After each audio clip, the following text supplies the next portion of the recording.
تانیہ نے خواب نہیں بلکہ حقیقت میں اپنے بابا کو اپنے کمرے میں دیکھا تھا، جو کہ اس دنیا سے جا کر بھی اس سے جدا نہیں ہوئے تھے، اسے دیکھنے کے لیے آئے تھے۔ یہ سارا منظر دیکھنے کے بعد تانیہ بہت زیادہ حیران تھی اور گھبرائی ہوئی تھی۔ اس نے کرسی کو سیدھا کیا اور دوبارہ سے آ کر بیڈ پر لیٹ گئی۔ جب ٹائم دیکھا تو رات کے 3:30 بج رہے تھے۔ ابھی تانیہ جانتی تھی کہ فجر کی نماز میں کچھ ٹائم ہے۔ وہ اسی گھبراہٹ میں اپنے بستر پر لیٹ گئی۔ کافی دیر ان باتوں کے بارے میں سوچتی رہی کہ یہ کیسے ممکن ہے۔ تبھی نہ جانے کب اس کی آنکھ لگ گئی۔ صبح جب اس کی آنکھ کھلی تو 8 بجے کا ٹائم تھا۔ وہ جلدی سے اٹھی، ہاتھ منہ دھو کر فریش ہوئی اور نیچے گئی۔ ابھی دردانہ ناشتہ بنا رہی تھی۔ خالہ فرزانہ کے کمرے میں گئی تو خالہ فرزانہ بھی قرآن پاک پڑھ رہی تھی۔ انہوں نے تانیہ کو پاس بیٹھنے کا کہا۔ جب خالہ نے قرآن پاک پڑھ لیا تو تانیہ نے قرآن پاک لے کر الماری میں رکھ دیا۔ اس کے بعد دونوں نے ایک ساتھ ناشتہ کیا۔ ناشتہ کرنے کے بعد تانیہ نے خالہ سے پوچھا، خالہ کیا روحیں اس دنیا میں آتی ہیں؟ کیا مرنے کے بعد انسان کسی کو نظر آ سکتا ہے؟ کیا مطلب تانیہ، کیسی باتیں کر رہی ہو؟ کیا پوچھنا چاہتی ہو؟ صاف بتاؤ۔ تبھی تانیہ نے ساری بات بتا دی کہ جب رات کو وہ اپنے کمرے میں گئی تھی تو اس نے اپنے بابا کو دیکھا۔ پہلے وہ خواب سمجھ رہی تھی، لیکن اس نے اپنی جاگتی آنکھوں سے ان کو دیکھا۔ اس کے کمرے کا دروازہ کھلا تھا۔ پھر اس کے بعد جب اس کے کمرے میں دوبارہ سے اس کے بابا آئے، کرسی کا رخ چینج ہوا اور الو نے ان پر حملہ کیا۔ وہ بھی سب کچھ تانیہ نے خالہ فرزانہ کو بتا دیا۔ خالہ فرزانہ بہت زیادہ حیران تھی۔ اتنے میں افضل بھی واش روم سے باہر نکلا۔ خالہ نے افضل کو آواز دی۔ افضل فوراً سے آیا۔ خالہ نے یہ کہا، جلدی سے جاؤ، کپڑے بدل کر آؤ، تمہیں ایک بات بتانی ہے۔ تھوڑی ہی دیر کے بعد افضل بھی آ گیا۔ افضل نے جب تانیہ کا چہرہ دیکھا وہ گھبرا گیا۔ تبھی تانیہ سے پوچھنے لگا، سب خیریت تو ہے نا؟ تانیہ نے اپنے بابا والی ساری بات بتائی۔ تب خالہ فرزانہ نے افضل اور تانیہ سے یہ کہا، بعض اوقات روحیں انسان سے ملنے آتی ہیں۔ اگر ایسے انسان جن کی اچانک موت ہو جائے اور جو بھی مرنا نہ چاہتے ہوں، کسی حادثے کے تحت ان کی موت ہو جائے تو وہ اس دنیا سے تب تک الگ نہیں ہوتے جب تک ان کا مقصد پورا نہ ہو۔ وہ کسی نہ کسی انسان کو حقیقی روپ میں نظر آتے رہتے ہیں، لیکن یہ سب ٹھیک نہیں ہے۔ تبھی خالہ فرزانہ نے افضل سے یہ کہا کہ تم ایک دفعہ روشن علی صاحب کے بارے میں دوبارہ پتہ کرو جا کر، ہو سکتا ہے وہ واپس آئے ہوں۔ تبھی افضل نے یہ کہا کہ نہیں خالہ، میں 2 دفعہ گیا تھا پاکستان کوارٹرز میں، لیکن پتہ چلا کہ وہ مستقل طور پر اسلام آباد شفٹ ہو گئے ہیں۔ آخر اس بارے میں ہم کہاں سے رہنمائی لیں؟ ہمیں تو یہ بھی نہیں پتہ کہ کوئی ایسا وظیفہ ہے جو کیا جائے جس سے روحیں انسان کو نہ ملیں، لیکن کیا کیا جا سکتا ہے؟ تانیہ بہت پریشان تھی۔ اس نے اپنے بابا کو دیکھا تھا، وہ اس کو دیکھ کر مسکرا رہے تھے، لیکن اس بات کی پریشانی تھی کہ تانیہ یہاں تڑپ رہی تھی اور وہ وہاں۔ دوپہر کے ٹائم جب تانیہ اپنے کمرے میں گئی، تانیہ نے جلدی سے ڈائری نکالی اور وہ ڈائری کو پلٹنا چاہ رہی تھی۔ ان میں سے سارے صفحات نکال کر دیکھ رہی تھی کہ شاید اس کو کچھ نظر آ جائے۔ جیسے ہی تانیہ نے دیکھا، اس کے اوپر لکھا ہوا تھا، اپنے بابا کو سمجھاؤ، ان سے کہو اس دنیا سے اپنا تعلق ختم کر دیں، ان کا بار بار تمہارے سامنے آنا اور تم سے ملنا ٹھیک نہیں ہے۔ بس یہی لفظ تھے۔ ابھی وہ پڑھ ہی رہی تھی کہ سارے لفظ ہوا میں اڑنے لگ گئے۔ آخر یہ کیسی تنبیہ تھی؟ یہ کوئی مشورہ تھا یا کوئی حکم تھا؟ آخر میں ان کو کیسے روک سکتی ہوں؟ تبھی تانیہ بھاگتی ہوئی نیچے آئی۔ اس نے آ کر انکل عامر کو فون کیا۔ جب انکل عامر سے بات ہوئی تو انہوں نے تانیہ کے لفظوں کی جیسے ہی پریشانی سمجھی تو کہنے لگے، تانیہ سب خیریت ہے نا؟ تبھی تانیہ نے انہیں بتایا اپنے بابا کا جو اس نے کل دیکھا تھا، جاگتی آنکھوں سے ان کا روپ۔ تبھی اس نے انکل عامر سے یہ کہا کہ آپ جب ان کی قبر پر جائیں گے تو ان سے جا کر یہ کہیے گا کہ میں بالکل ٹھیک ہوں، آپ اپنا خیال رکھیں اور اس دنیا سے اب اپنا تعلق ختم کر دیں اور واپس چلے جائیں۔ تبھی انکل عامر نے یہ کہا کہ اگر ایسا کرنے سے یہ مسئلہ حل ہوتا ہے تو میں ضرور جاؤں گا۔ اور سنو تانیہ، تمہیں ایک اور خبر دینی تھی۔ جی انکل، سب خیر تو ہے نا؟ دیکھو بیٹا، تمہارے بارے میں کھوج لگایا جا رہا ہے۔ سائمہ کو آج ایک فون آیا تھا کسی لیگل ایڈوائزر کا، وہ تمہارا دستخط چاہتے تھے کسی پیپر پر، تو تمہارے بارے میں پوچھ رہے تھے۔ سائمہ نے ان کو ٹالنے کے لیے یہ کہہ دیا کہ تم گلبرگ گئی ہوئی ہو۔ مجھے شک پڑتا ہے کہ تمہاری کھوج لگائی جا رہی ہے اور یہ کام کسی اور کا نہیں، راؤ احمد علی کا ہے۔ تمہیں احتیاط رکھنا، گھر سے اکیلی مت باہر نکلنا۔ ٹھیک ہے انکل، میرے تک پہنچنا اتنا آسان بھی نہیں ہے، میں اپنا خیال ضرور رکھوں گی۔ آپ ضرور آج بابا کی قبر پر جائیے گا۔ ہاں میں ضرور جاؤں گا اور وہاں پر جا کر بلند آواز میں ان کو یہ بات بھی کہوں گا۔ تبھی فون بند ہو گیا۔ تانیہ بہت زیادہ پریشان تھی۔ جب سے وہ پیدا ہوئی تھی اس کے ساتھ ایک لفظ لگا ہوا تھا کہ اپنا خیال رکھو، بچ کر رہو، احتیاط کرو۔ آخر کیوں؟ اگر اس کی زندگی کو بچانے کے لیے اس کے بابا نے اپنی زندگی بھی قربان کر دی، کیا وہ ہمیشہ اسی طرح سے ڈر ڈر کے زندگی گزار دے گی؟ آخر یہ سب کب تک چلتا رہے گا؟ تانیہ کو اس لفظ سے چڑ ہو گئی تھی۔ یہ لفظ جونک کی طرح اس کے جسم کو چمٹا ہوا تھا۔ وہ چاہتی تھی کہ میدان میں اتر آئے اور سب کو دیکھ لے، سب سے مقابلہ کرے، لیکن وہ مجبور تھی، جا کر بھی کچھ نہیں کر سکتی تھی۔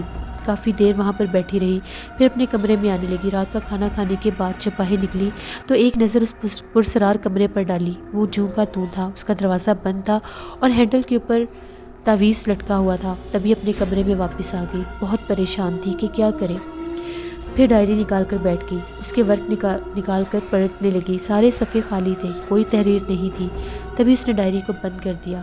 کافی دیر سوچتی رہی اور پھر ایک دم سے اپنے بستر پر لیٹ گئی۔ جیسے ہی وہ سوئی، اس نے خواب میں دیکھا کہ وہ ایک بہت بڑے صحرا میں بھٹک رہی ہے، اس کے پاؤں جل رہے ہیں۔ تبھی ایک دم سے پیچھے پلٹ کر دیکھتی ہے تو ایک درخت کے نیچے ایک بہت بڑی کرسی پر دادا عظیم بیٹھے ہیں، جو اس کو اپنے پاس بلانے کا اشارہ کرتے ہیں۔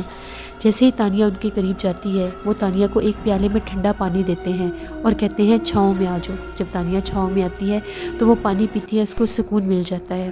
تبھی دادا عظیم اس کے سر کے اوپر ہاتھ پھیر کر کہتے ہیں ابھی کڑا وقت اور آئے گا، پریشان نہیں ہونا، ہمت سے کام لو، یہ وظیفہ پڑھو، 3 دن وظیفہ کرو گی، تیسرے دن کے بعد تمہارے بابا اس دنیا سے چلے جائیں گے، تمہاری محبت کی گرفت سے آزاد ہو جائیں گے۔ ایک دم سے اس نے رات کے ٹائم تانیہ کے چھت کے اوپر 7 چکر کاٹے۔ 7ویں چکر کے بعد جیسے ہی وہ تانیہ کے کمرے کی چھت پر بیٹھا، تانیہ کو یوں لگا اس کے سینے پر کوئی بڑا پرندہ بیٹھا، اس کی آنکھ کھل گئی۔ یہ کمبخت، اس نے ابھی ہی آ کر بیٹھنا تھا، اس نے جب میرے بابا آئے تھے ان پر بھی چھپٹ رہا تھا، آخر مجھے یہ احساس کیوں ہوتا ہے؟ یہ کون ہے جو میرے سینے کے اوپر یوں آ کر بیٹھ جاتا ہے؟ لیکن تانیہ کو وہ لفظ بالکل یاد تھے۔ تانیہ اٹھی، تانیہ نے ٹائم دیکھا، ابھی فجر کی نماز ہونے میں کچھ ٹائم تھا۔ وہ واش روم گئی، وضو کر کے آئی، اس نے قرآن پاک پڑھا۔ جو وظیفہ خواب میں اس کو دادا عظیم بتا کر گئے تھے وہ 3 دن کا وظیفہ تھا اور عشاء کے بعد کرنا تھا، اور اس کے بعد کسی سے بات نہیں کرنی تھی، بستر پر لیٹ جانا تھا۔ 2 دن تانیہ نے وہ وظیفہ کر لیا۔ تیسرے دن تانیہ نے وظیفہ دیر سے کیا کیونکہ اس کو نیند نہیں آتی تھی۔ تیسرے دن جیسے ہی وظیفہ کر کے اپنے بستر پر لیٹی، 10 منٹ میں اس کو نیند آ گئی، گہری نیند میں سو گئی۔ تبھی کیا دیکھتی ہے، ایک بہت بڑی حویلی ہے، اس کا ایک بہت بڑا صحن ہے، اس کے صحن میں ایک بہت بڑے تخت پر اس کے بابا بیٹھے ہیں، ان کے قدموں میں 8 سے 10 لوگ بیٹھے ہیں۔ جیسے تانیہ اپنے بابا کو دیکھتی ہے، وہ مسکرا کر اس کو اپنے پاس بلاتے ہیں اور ان لوگوں سے یہ کہتے ہیں کہ ابھی آپ جائیں، مجھے اپنی بیٹی سے بات کرنی ہے۔ جیسے ہی تانیہ ان کو دیکھتی ہے، ان کے قریب جاتی ہے، وہ اٹھ کر تانیہ کے سر پر ہاتھ پھیرتے ہیں، اسے اپنے سینے سے لگا لیتے ہیں اور اس کی آنکھیں صاف کر دیتے ہیں اور اس کو یہ کہتے ہیں بیٹی میں تم سے بہت محبت کرتا ہوں، تم اپنا خیال رکھنا، مجھے تمہاری بہت فکر رہتی ہے، تم غیر مرئی انسانوں کی گرفت میں ہو، تم ایسی قوتوں کی گرفت میں ہو جو انسان نہیں ہے، اللہ تمہاری حفاظت کرے، تم اپنا بہت خیال رکھنا، میں تم سے بہت محبت کرتا ہوں، میں جیتے جی تو تمہیں محبت نہیں دے سکا، لیکن یقین کرو میں مر کر بھی تڑپ رہا ہوں۔ جس پر تانیہ ان کو یہ کہتی ہے میں اپنا خیال رکھوں گی، آپ دوبارہ مت آئیے گا، آپ کا دوبارہ میرے سامنے آنا ٹھیک نہیں ہوگا۔ تبھی اس کے بابا اس کے سر پر ہاتھ پھیر کر کہتے ہیں اللہ تمہاری مدد کرے گا، اللہ تمہیں اپنے حفظ و امان میں رکھے۔ تو ایک دم سے اس نے دوبارہ 7 چکر کاٹے اور چھت کے اوپر آ کر بیٹھا۔ تانیہ کی ایک دم سے پھر آنکھ کھل گئی، اسے ایسا لگا جیسے وہ اس کے سینے پر آ کر بیٹھ گیا ہے۔ تانیہ بہت گھبرا کر اٹھ کر بیٹھی۔ تبھی اس نے بائیں جانب دیکھا تو جگ میں پانی تھا، اس نے فوراً سے پانی پیا، اس کو اپنے کمرے میں گھٹن کا احساس ہو رہا تھا۔ وہ فوراً سے اٹھی، کھڑکی کھول کر باہر گیلری میں آئی۔ تبھی اس کو لنگڑے راجا کی بات یاد آئی، رات کے وقت ہم لوگ جاگ جاتے ہیں، رات کو ہمارا راج ہوتا ہے، جب تم لوگ سوتے ہو تو ہماری دنیا آباد ہو جاتی ہے۔ وہ بہت ڈر گئی، اس نے جلدی سے دروازہ بند کیا، جیسے ہی پیچھے پلٹی کہ کمرے کی لائٹ آف کرے، لیکن ہمت نہیں ہو رہی تھی، ویسے ہی آئی اور بیڈ پر آ کر لیٹ گئی۔ ابھی تھوڑی ہی دیر گزری تھی، اس کی آنکھ لگی، تھوڑی ہی دیر کے بعد اس کی آنکھ ایک شور سے کھل گئی۔ جب اس کی آنکھ کھلی تو اس کو اپنے کمرے میں پروں کے پھڑپھڑانے کی آواز آ رہی تھی۔ یہ پر کس کے تھے؟ کون سا پرندہ میرے کمرے میں تھا؟ جیسے اس کی نظر قالین پر پڑی، اس کا دل دہل گیا۔ اس نے جو منظر دیکھا، وہاں پر گول گول آنکھوں والا اپنے پنجوں کے ساتھ کیسٹوں کے ریک میں سے اس ڈائری کو باہر نکال رہا تھا اور اس کے ورق نوچنے کی کوشش کر رہا تھا۔ تانیہ نے جب دیکھا تو اس کو اپنے بابا کی بات یاد آئی کہ تم غیر انسانی مخلوقات کی گرفت میں ہو، جیسے ہی تانیہ کو یہ بات یاد آئی کہ یہ ڈائری کو پھاڑ دے گا، یہ ڈائری ہی تو تھی جو اس کی زندگی کے راز اس کے سامنے لا رہی تھی، تبھی تانیہ نے یہ کہا بس کرو، ایسے مت کرو۔ ابھی تانیہ کا یہ کہنا ہی تھا کہ گول گول آنکھوں والے نے بڑے غصے سے تانیہ کی طرف دیکھا اور اپنے پر پھڑپھڑاتے ہوئے ہوا میں تحلیل ہو کر دھواں بن کر غائب ہو گیا۔ آخر یہ کون ہے اور اس ڈائری کو کیوں خراب کرنا چاہ رہا تھا؟ اس سلو نے اپنے پنجوں کی مدد سے ڈائری کے 2-3 صفحے بھی خراب کیے تھے، لیکن وہ پوری طرح سے پھٹے نہیں تھے۔ تانیہ نے فوراً سے ڈائری کو سنبھالا اور الماری کے لاک میں رکھ دیا اور خود سے کہنے لگی مجھے پہلے کیوں خیال نہیں آیا کہ میں ڈائری کو لاک میں رکھتی، لیکن مجھے کیا پتا تھا کہ اس طرح سے اس پر حملہ ہو جائے گا۔ آخر یہ کون ہے اور ایسا کیوں کر رہا ہے؟ تانیہ نے فوراً سے ڈائری کو لاک میں رکھا۔ تھوڑی ہی دیر کے بعد فجر کی اذان ہو گئی۔ تانیہ نے نماز پڑھی، قرآن پاک پڑھا، اس کے بعد دوبارہ سے جا کر بستر پر لیٹ گئی۔ 9 بجے اس کی آنکھ کھلی تو دردانہ دروازہ بجا رہی تھی اور یہ کہہ رہی تھی بی بی آج جاگنے کا کوئی ارادہ نہیں ہے۔ تبھی تانیہ نے یہ کہا میں بس جاگ ہی رہی تھی، رات کو دیر سے سوئی تھی اس لیے آنکھ نہیں کھلی۔ خالہ جاگ گئی ہیں؟ وہ تو کب سے جاگ گئی ہیں اور آپ کا انتظار کر رہی ہیں۔ کیا خالہ نے ناشتہ کر لیا؟ جی کر لیا، بس اب آپ کی باری ہے۔ ٹھیک ہے تم ایسا کرو، تم چلو میں نہا کر آتی ہوں۔ تانیہ جیسے ہی نہا کر ڈریسنگ ٹیبل کے سامنے آئی، اپنے بالوں میں برش کر رہی تھی۔ بڑے عرصے کے بعد اس نے خود کو اس طرح سے آئینے میں دیکھا تھا۔ وہ ایک بہت ہی زیادہ خوبصورت لڑکی تھی جس کے سر کے بال بہت زیادہ لمبے اور گھنے اور خوبصورت تھے، چہرہ بہت خوبصورت تھا۔ جب اس نے دیکھا تو خود کو دیکھتی ہی رہ گئی۔ جب سے اس کے ساتھ یہ پرسرار واقعات ہو رہے تھے وہ اپنے آپ کو بھول گئی تھی۔ اپنے آپ کی خوبصورتی کو دیکھ کر وہ خود میں کھو گئی۔ پھر اسے خیال آیا کہ مجھے خالہ کے پاس جانا ہے۔ تبھی بالوں میں برش کر کے فوراً بھاگتی ہوئی نیچے آئی تو خالہ اس کی منتظر تھی۔ خالہ کے پاس آ کر بیٹھ گئی اور خالہ کو دادا عظیم کا بتایا ہوا خواب سنانے لگی اور اس وظیفے کے بارے میں بھی سب کچھ بتا دیا۔ تبھی اس نے رات کو جو خواب آیا، جو اس کے بابا نے آ کر اس کو بات کہی، اس نے وہ خالہ کو بتائی۔ خالہ ایک بات سن کر ڈر گئی۔ اس کا کیا مطلب ہے خالہ کہ میں غیر انسانی قوتوں کی گرفت میں ہوں؟ کیا اس کا مطلب جنات ہیں؟ ضروری نہیں کہ اس کا مطلب جنات ہی ہوں۔ دنیا پر ایک مخلوق انسان ہے اور ایک غیر مرئی مخلوق ہے جن میں جنات ہے، لیکن اس کے علاوہ ایک تیسری مخلوق بھی ہے۔ خالہ وہ کون سی؟ وہ مخلوق یہ ہے جس میں خبیث روحیں، چڑیلیں، آفتیں، ڈائنے یہ سب آتی ہیں، پچھل پیریاں آتی ہیں۔ اور خالہ کیا جانور بھی ہوتے ہیں؟ ہاں کچھ جانور بھی پرسرار ہوتے ہیں، جیسے کتا، چمگادڑ، الو، یہ سب بہت زیادہ پرسرار ہوتے ہیں، اور بلی بھی۔ کتے کے بارے میں تو یہ کہا جاتا ہے کہ یہ جنات کو اور شیاطین روحوں کو دیکھ لیتا ہے، اسی لیے یہ بھونکنا شروع کر دیتا ہے۔ خالہ مجھے بہت ڈر لگتا ہے، آخر میرے بابا نے یہ بات کیوں کی کہ میں غیر مرئی انسانوں کی گرفت میں ہوں؟ دیکھو بیٹا اس کا جواب تو تمہیں دادا عظیم ہی دے سکتے ہیں، لیکن خالہ دادا عظیم تو زندہ ہی نہیں ہے۔ کیا تم بھول گئی ہو جب تم اپنے بابا کے لیے پریشان تھی تو انہوں نے خواب میں آ کر تمہیں وظیفہ بتایا؟ تم نیت کر کے سونا، مجھے یقین ہے دادا عظیم دوبارہ تمہاری خواب میں آئیں گے۔ خالہ یہ بات تو آپ نے خوب کی، اب میں ایسے ہی کروں گی۔ تانیہ نے کافی دیر تک خالہ کے پاس بیٹھ کر ٹائم گزارا، اس کے بعد اپنے کمرے میں واپس آئی۔ جیسے ہی تانیہ اپنے کمرے میں واپس آئی اس کے ہوش اڑ گئے، گیسٹوں والے ریک میں ڈائری نہیں تھی۔ پھر اس کو اپنی بے وقوفی پر ہنسی آئی، ڈائری تو میں نے رات کو ہی لاک میں رکھ دی تھی، اللہ کرے اب لاک میں ڈائری موجود ہو۔ تبھی تانیہ نے الماری کا لاک کھولا تو وہاں پر ڈائری موجود تھی۔ اس نے فوراً سے ڈائری کو اٹھایا اور لے کر اپنے بیڈ پر بیٹھ گئی۔ اس کے پھٹے ہوئے صفحے بھی دیکھتی رہی اور جلدی سے سارے صفحات پلٹنے لگی، کسی صفحے پر کوئی تحریر نہیں تھی۔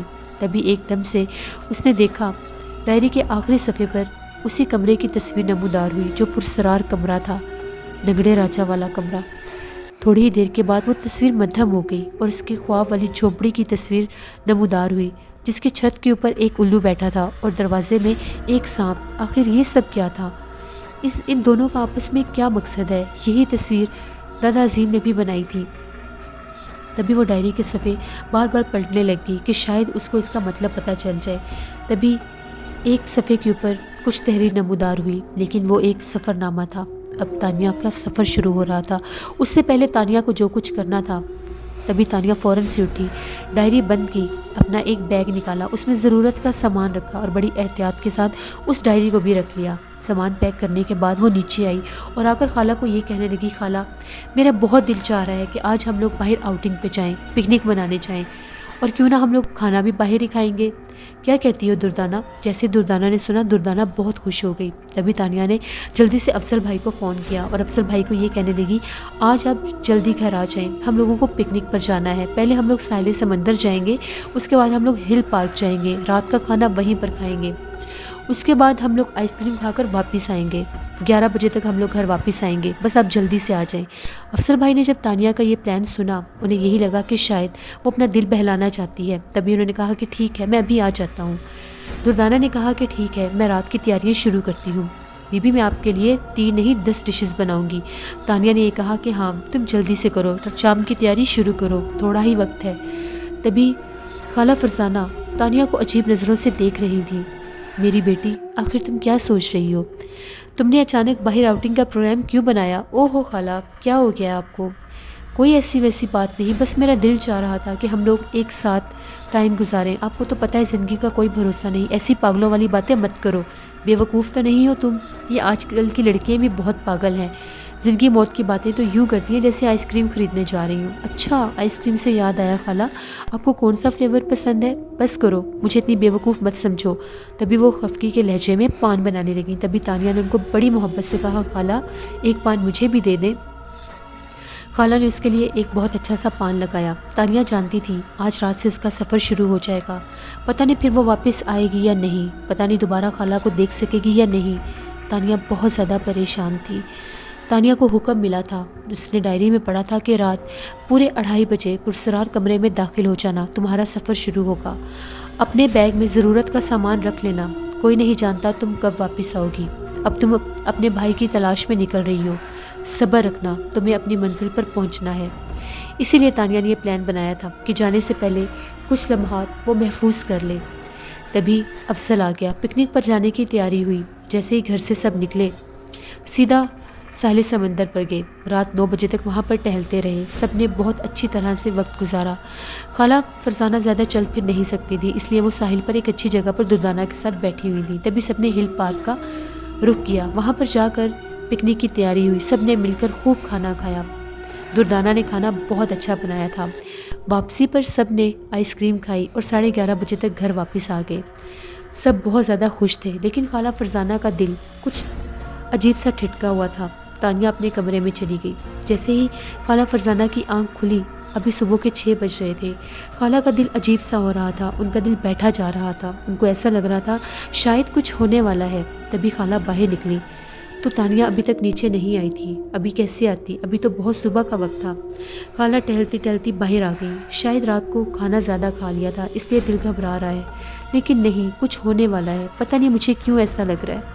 تبھی خالہ جلدی جلدی باہر لان میں آئی، چیئر گھسیٹ کر وہاں پر بیٹھ گئی، پھر بھی دل نہیں مان رہا تھا۔ آسمان کی طرف دیکھنے لگی تو بادل کے کچھ ٹکڑے ہوا میں اڑ رہے تھے، وہاں پر ایک چیل بھی چکر کاٹ رہا تھا۔ خالہ نے جب چیل کو دیکھا تو نظریں نیچے کر لی اور کہنے لگی یا اللہ رحم۔ اتنے میں دردانہ نے دیکھا خالہ لان میں بیٹھی ہیں، تبھی دردانہ آئی اور آ کر یہ کہنے لگی بڑی بی بی میں تو آپ کے لیے جوس آپ کے کمرے میں رکھا ہی تھی، آپ یہاں پر بیٹھی ہیں۔ ہاں ہاں میں آ رہی ہوں، جاؤ جلدی سے جاؤ، میرا منہ کیا دیکھ رہی ہو، جا کر تانیہ کو جگا کر لاؤ۔ بی بی ابھی تو 7 بجے ہیں، جتنا کہا ہے اتنا کرو، میری طبیعت ٹھیک نہیں ہے، میرا دل گھبرا رہا ہے، پتہ نہیں مجھے کیا ہو رہا ہے، ایسا لگ رہا ہے کہ کچھ ہو جائے گا۔ تبھی دردانہ نے کہا او ہو بڑی بی بی اتنا وہم مت کیا کریں، میں ابھی تانیہ بی بی کو جگا کر لاتی ہوں۔ ہاں ہاں جلدی جاؤ، دروازہ بند ہوا تو زور زور سے پیٹنا اور اس کو جگا کر جلدی لے کر آؤ، اللہ رحم کرے۔ تبھی خالہ فرزانہ اٹھی اور باتھ روم میں گئی، جا کر کلی کی، کیونکہ انہوں نے پان کھائے تھے۔ اس کے بعد اپنے بیڈ پر آ کر بیٹھ گئی، ابھی جوس پینے ہی لگی تھی کہ دردانہ بھاگتی ہوئی آئی۔ دردانہ کا پریشان چہرہ دیکھ کر خالہ ڈر گئی اور کہنے لگی کیا ہوا دردانہ؟ بی بی وہ تانیہ بی بی کیا ہوا؟ تانیہ بی بی کو وہ اپنے کمرے میں نہیں ہے تو باتھ روم میں ہوگی نا؟ نہیں باتھ روم کا دروازہ کھلا ہے، باتھ روم میں بھی نہیں ہے۔ او ہو بے وقوف، گیلری میں دیکھو، باہر ٹیرس پر ہوگی، وہاں پر بھی نہیں ہے، دروازہ بند ہے، تو پھر کہاں ہے؟ جاؤ لان میں دیکھ کر آؤ۔ بی بی وہ نیچے آئی ہی نہیں، لان میں بھی نہیں ہے۔ گھر کا گیٹ دیکھا ہے تم نے؟ جی اس پر تالا پڑا ہے۔ حیرت کی بات ہے، ایسے کیسے ہو گیا؟ گھر کا گیٹ بھی بند ہے اور وہ اوپر بھی نہیں نیچے بھی نہیں، جلدی جاؤ افضل کو اٹھا کر لاؤ۔ جی جی میں بھی جاتی ہوں۔ افضل میاں کی نیند کا تو پوچھے مت، اگر اس کے سر کے اوپر ڈھول بھی پیٹا جائے تو وہ وقت سے پہلے جاگتا نہیں تھا، لیکن آج تو ایک عجیب ہی کرشمہ ہوا تھا۔ جیسے ہی دردانہ نے دروازہ کھٹکھٹایا، افضل نے کھول دیا اور کہنے لگا کیا ہوا، سب خیریت ہے نا؟ صاحب جلدی چلیں، بڑی بیوی بلا رہی ہیں۔ جیسے ہی افضل نے پاؤں میں جوتے ڈالنے چاہے تو پوچھنے لگا سب خیریت ہے، بولو تو صحیح۔ دردانہ نے بتایا وہ تانیہ بی بی گھر پر نہیں ہے۔ کیا مطلب گھر پر نہیں ہے؟ آپ بس جلدی سے آ جائیں۔ جیسے ہی افضل خالہ فرزانہ کے کمرے میں آیا، خالہ کی حالت تو غیر ہوئی ہوئی تھی، چہرے کا رنگ پیلا ہوا پڑا تھا۔ خالہ فرزانہ نے یہ کہا کہ تانیہ گھر میں نہیں ہے، آخر وہ کہاں پر گئی؟ تبھی افضل بھاگتا بھاگتا اوپر گیا، اس نے پورا گھر چھان مارا۔ گیلری کا دروازہ بند تھا، باتھ روم کا دروازہ کھلا تھا، بیڈ کے اوپر چادر یوں بچھی ہوئی تھی جیسے اس پر کوئی بیٹھا ہی نہ ہو۔ آخر یہ کیسے ممکن ہے؟ تانیہ کہاں پر گئی؟ تبھی ایک دم سے اس کو کسی چیز نے جیسے اشارہ دیا ہو، اس نے تکیہ اٹھا کر دیکھا تو نیچے ایک خط لکھا تھا جس کے اوپر لکھا تھا خالہ فرزانہ کے نام۔ جب اس نے کھول کر دیکھا، افضل کا چہرہ ایک دم سے اس طرح سے ہو گیا جیسے اس کے رنگ ہی اڑ گئے ہوں۔ تبھی وہ بھاگتا ہوا نیچے آیا اور اس نے وہ خط خالہ فرزانہ کو دیا جس پر لکھا تھا میری پیاری خالہ، میں جا رہی ہوں، کس کے ساتھ جا رہی ہوں نہیں معلوم، کہاں جا رہی ہوں نہیں معلوم، کب آؤں گی نہیں معلوم، لیکن ایک بات ضرور یاد رکھیے گا، میں ضرور آؤں گی، میرا انتظار کریے گا، میں ایک نیک مقصد کے لیے جا رہی ہوں، میں اپنے بھائی محسن کی تلاش میں جا رہی ہوں، میرے لیے دعا کریے گا، میرا سفر خیریت کا ہو۔ خالہ اپنا دل پکڑ کر بیٹھ گئی اور افضل نے سر پکڑ لیا، آخر یہ لڑکی کہاں گئی؟ کوئی نازک سی لڑکی گھر کی 6 فٹ اونچی دیوار پھلانگ کر کیسے جا سکتی ہے؟ وہ کہاں گئی ہوگی اور کیسے گئی ہوگی؟ دراصل تانیہ جب 11:30 بجے اپنے کمرے میں واپس آئی تھی تو اس کو نیند کے شدید جھٹکے آ رہے تھے، جبکہ اس نے پورے 2:30 بجے پرسرار کمرے میں داخل ہونا تھا۔ تانیہ نے جلدی سے الارم لگایا، لیکن الارم کی آواز سن کر کوئی بھی جاگ سکتا تھا۔ اس نے ایک موٹی چادر طے کی اور الارم اپنے پاس رکھ لیا۔ اس کو جب بہت زیادہ نیند آ رہی تھی تو تھوڑی دیر وہ سو گئی۔ جیسے ہی 1:30 بجے کے قریب الارم بجا، وہ فوراً سے اٹھی، اس نے الارم بند کیا، باتھ روم میں گئی، کپڑے بدلے، تیار ہوئی، بیگ اٹھایا اور سیڑھیوں سے نیچے اترنے سے پہلے الوداعیہ نظروں سے اپنے کمرے کو دیکھا اور پھر نیچے آئی۔ جب نیچے آئی تو خالہ فرزانہ کے کمرے کی بتی بند تھی، وہ سو رہی تھیں۔ دردانہ اپنے کوارٹر میں تھی اور افضل بھائی اپنے کمرے میں۔ اس کا دل چاہ رہا تھا کہ ایک دفعہ خالہ کو دیکھ لے، لیکن کیسے ممکن تھا؟ نہیں دیکھ سکتی تھی۔ تبھی ایک دم سے پورے 2:30 بجے وہ پرسرار کمرے کے دروازے پر تھی۔ اس سے پہلے وہ ہاتھ رکھ کے ہینڈل کھولتی، دروازہ کھل گیا جیسے کوئی منتظر تھا۔ جب وہ اندر داخل ہوئی تو اندر بہت زیادہ گھپ اندھیرا تھا، کچھ نظر نہیں آ رہا تھا۔ وہ اندھیرے میں ادھر ادھر دیکھنا چاہ رہی تھی، تبھی اس کی نظر چھت پر پڑی۔ اسے چھت کے اوپر ٹمٹماتی کچھ روشنی نظر آئی، جیسے آسمان کے اوپر دور کوئی ستارہ چمک رہا ہو۔ دیکھتے ہی دیکھتے پورا چھت ستاروں سے بھر گیا۔ وہ ایک کھلا آسمان تھا۔ اس کو بے حد ٹھنڈی ہوا کا جھونکا محسوس ہوا۔ اپنے پاؤں کے نیچے جب کچھ ٹھنڈا سا محسوس ہوا تو اس نے گھبرا کر نیچے دیکھا تو وہ صحرا میں کھڑی تھی۔ پلک جھپکتے منظر بدل گیا تھا۔ یہ کیسے ممکن تھا؟ آخر ایک دم وہ صحرا میں کیسے پہنچ گئی؟ دور دور تک ریت کے ٹیلے تھے، چاند کی چاندنی ہر سو پھیلی ہوئی تھی۔ تبھی اس کو اپنے پیچھے سے گھنگرو کی آواز آنے لگی۔ پیچھے پلٹ کر دیکھا تو ایک ہیولا سا آتا دکھائی دیا۔ دیکھتے دیکھتے اس ہیولے نے ایک شکل اختیار کر لی۔ وہ ایک اونٹنی تھی۔ وہ اونٹنی اس کے پاس آئی اور آ کر خود ہی ریت پر بیٹھ گئی۔ تانیہ کے کانوں میں آواز آئی، بیٹھ جاؤ، یہ اونٹنی تمہارے لیے بھیجی گئی ہے۔ تبھی تانیہ اس اونٹنی کے اوپر بیٹھ گئی۔ عجیب اتفاق تھا۔ تبھی ایک دم سے وہ اونٹنی اٹھی اور اس نے آہستہ آہستہ چلنا شروع کر دیا۔ دیکھتے ہی دیکھتے اونٹنی نے بہت تیز قدم اٹھائے، اتنا تیز بھاگی کہ سورج پھوٹنے لگ گیا، دن کی روشنی چڑھ گئی، دور دور تک صحرا تھا۔ سورج بہت خوبصورت لگ رہا تھا، اتنی خوبصورت صبح تانیہ نے کبھی نہیں دیکھی تھی۔ دور دور تک ہو کا عالم تھا، نہ کوئی انسان تھا نہ انسان کی ذات، صرف وہ اکیلی اس صحرا میں تھی۔ تانیہ نے دیکھا اونٹنی ایک جگہ پر جا کر رک گئی اور نیچے بیٹھ گئی۔ تانیہ جب وہاں سے اتری تو سامنے کا منظر دیکھ کر اس کے ہوش اڑ گئے۔ اس نے جو کچھ سامنے دیکھا تھا وہ عجیب سا تھا۔ ایک دم سے اس کو اپنے پیچھے سے ایک سایہ نظر آیا۔ وہ سایہ کسی شخص کا تھا، ایسے لگ رہا تھا کسی آدمی نے چادر لپیٹی ہوئی ہے۔ جیسے ہی تانیہ نے پیچھے پلٹ کر دیکھا تو سایہ نظر آ رہا تھا، لیکن کس کا سایہ تھا وہ نظر نہیں آ رہا تھا۔ تانیہ نے کچھ قدم پیچھے ہٹائے، تبھی پروں کے پھڑ پھڑانے کی آواز آئی۔ اس نے آسمان پر دیکھا تو کچھ اڑتا ہوا نظر نہیں آ رہا تھا، لیکن ریت کے اوپر گول گول آنکھوں والے کا سایہ نظر آ رہا تھا۔ یہ کیسا اتفاق ہے؟ یہ کیسی پہیلی ہے؟ جیسے ہی وہ سایہ تانیہ کی طرف بڑھا، تانیہ کو یوں محسوس ہوا کہ اس کے جسم میں جیسے آگ جھونکتی ہو۔ وہ صرف چند لمحوں کے لیے تھا، تبھی پورا منظر بدل گیا۔ تانیہ ایک پکی زمین پر کھڑی تھی اور سامنے ایک جھونپڑی تھی، اس کے خواب والی جھونپڑی۔ جیسے اس نے دیکھا جھونپڑی کے چھت کے اوپر الو بیٹھا ہوا تھا، تبھی جھونپڑی کے اندر سے ایک کالا سانپ باہر نکلا اور کنڈی مار کر دروازے کے درمیان میں بیٹھ گیا۔ ہو بہو اس کے خواب والا منظر تھا۔ تبھی ایک بہت ہی زیادہ مدد طلب آواز آئی، اندر آؤ، ڈرو مت، میری مدد کرو۔ جیسے ہی تانیہ آگے بڑھنے لگی تو ایک دم سے اس سانپ نے تانیہ پر حملہ کرنا چاہا، جیسے اس کو ابھی ڈس لے گا۔ تانیہ ڈر کر پیچھے ہٹی تو وہ الو اڑ گیا۔ جب الو ہوا میں اڑا تو سانپ تھوڑا سا آگے آیا، پھر آواز آئی، ڈرو مت، اندر آؤ، میری مدد کرو۔ کوئی بہت ہی زیادہ تکلیف میں کرا رہا تھا۔ تبھی وہ سانپ تانیہ کی طرف آنے کے بجائے جھونپڑی کی ایک طرف بڑھا اور غائب ہو گیا۔ جیسے ہی تانیہ تیزی سے جھونپڑی میں داخل ہونے لگی تو تانیہ کے کندھے پر کسی نے ہاتھ رکھا۔ تانیہ نے پیچھے پلٹ کر دیکھا تو ہاتھ رکھنے والا اس سے دور ہو کر کھڑا تھا۔ اس کے چہرے کے اوپر روشنی پڑ رہی تھی، بہت زیادہ قداور سیاہ لباس میں، کھلی زلفیں، کانوں میں چاندی کی بالیاں، ہاتھ میں چاندی کا کڑا اور ایک چمکیلی انگوٹھی۔ تانیہ کو دیکھ رہا تھا۔ تانیہ نے پوچھا، کون ہو تم؟ تبھی وہ بولا، کالا چراغ۔ اچھا، تو وہ آپ ہیں؟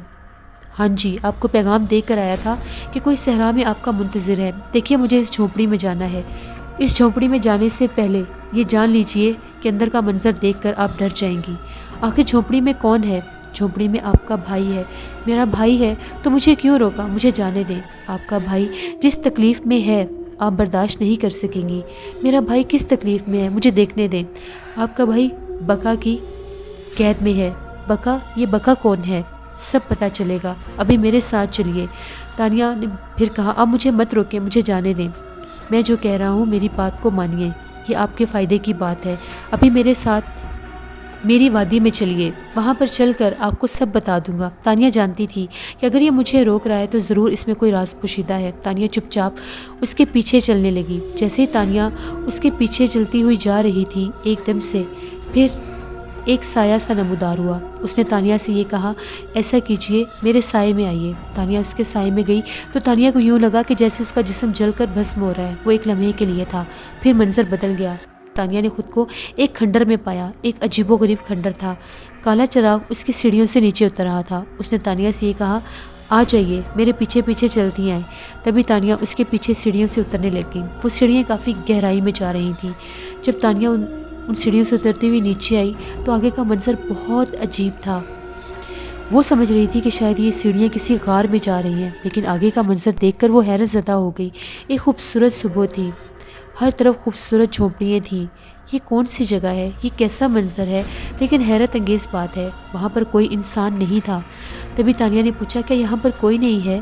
تبھی کالے چراغ نے تانیہ سے یہ کہا، اپنی آنکھیں بند کریں، آپ کو پتہ چل جائے گا۔ جیسے ہی تانیہ نے اپنی آنکھیں بند کی، کالے چراغ نے اپنے ہاتھ کا سایہ تانیہ پر کیا تو تانیہ نے دیکھا ہر سو گہرا کالا اندھیرا ہے اور چمگادڑیں ہی چمگادڑیں ہیں۔ کچھ چمگادڑیں ہوا میں اڑ رہی ہیں، کچھ زمین پر بیٹھی ہیں۔ تانیہ نے ڈر کے آنکھیں کھول دیں۔ دیکھ لیا یہ منظر؟ کیا دوبارہ دیکھنا چاہتی ہے؟ نہیں نہیں، میں نہیں دیکھنا چاہتی، یہ بہت بھیانک تھا۔ تو پھر دوبارہ یہ سوال مت کریے گا کہ یہ کون سی جگہ ہے۔ آپ کے لیے جو منظر رکھا ہے بس اسی کو دیکھیے اور میرے پیچھے چلتے آئیے۔ لسنرز، اب آپ لوگ دیکھیں گے کہ تانیہ آخر کہاں پر جائے گی۔ وہ کالا چراغ تانیہ کی مدد کیسے کرے گا؟